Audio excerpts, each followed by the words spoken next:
all this is very, very modern spirituality. Good and bad are just perceptions. Do not judge.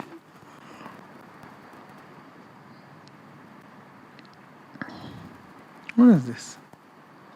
If good and bad are just perceptions, then just go and roll around in mud. Why don't you? The restaurant will serve you a cockroach in your curry. And then the manager will say, good and bad are just perceptions.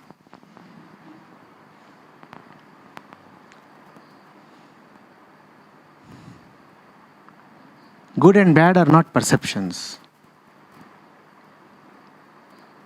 Good and bad are not fiction. To you, there is actually something that is good and there is actually something that is bad. I am talking of you. So when it comes to good and bad, ask good to whom and bad for whom. To you, something is good, something is preferable, something is advisable, and equally something is bad, something is avoidable. And if you do not know what is advisable and what is avoidable, if you do not know the discrimination between these two, then you will be very lost and you will be suffering. In fact, all suffering of the world is because of the lack of right judgment. You do what you must not do and then you start avoiding that which you must respectfully enter into.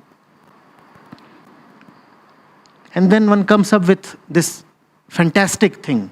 Good and bad are just illusions. It behoves an Ashtavakra to say this. A Dattatreya to say this.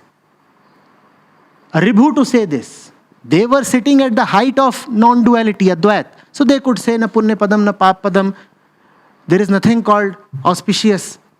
And there is nothing called inauspicious. There are no virtues and no vices. Only they have the right to say that because they have reached a particular position. So when they say that, it is an honest declaration. Look at your condition. If you start saying all is one, then you have to swallow the cockroach. All is one. So, swallow the cockroach. Be very, very careful. There is no faculty more important than that of discrimination, Vivek. Be very, very judgmental. And judge rightly. You must know what to refuse, you must know what to accept. If you lack in discrimination, nobody can save you.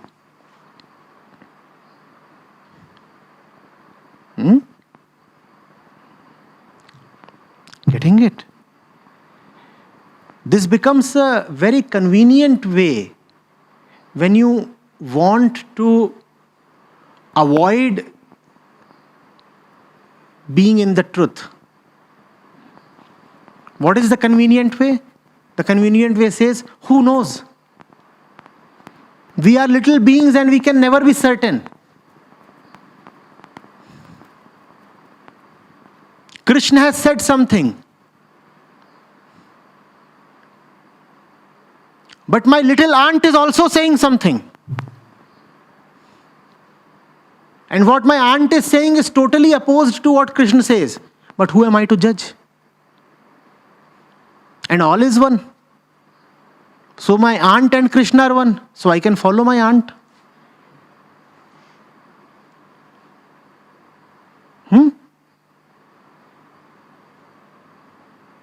How can we take extreme positions? Let there be moderation. So when there is Krishna and there is Kammo auntie, I'll take a 50-50 position. 50% I will take from Krishna. See, I am not biased. Who are we to judge? One should have some neutrality. 50% I'll take from Krishna, like, being with the gopis, eating a lot of cream and drinking a lot of milk, enjoying musical instruments, dressing up nicely, chasing peacocks.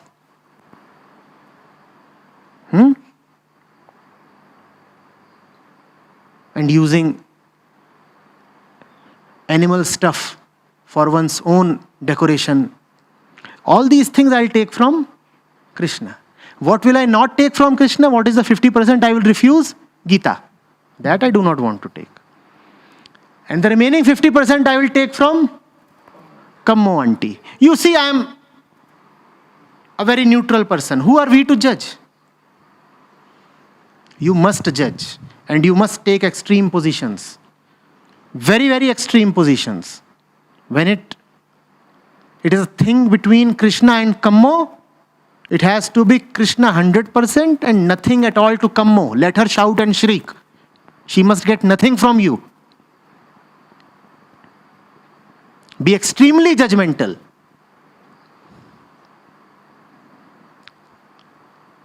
Are you getting it? This question, but how can you be certain, is a deadly question. It will stop you in your tracks when you are moving towards the truth. It raises a needless and fatal doubt. Prakriti has conditioned us to be suspicious. And whenever you will move towards the truth, a little bit of suspicion will be enough to make you halt or even take a U-turn. Suspicion is a great thing when it comes to physical security, is it not? We are suspicious because suspicion helps us be more physically secure. And that's what Maya, ego, Prakriti all use in order to keep you away from the truth. Just introduce a little bit of suspicion in somebody's mind.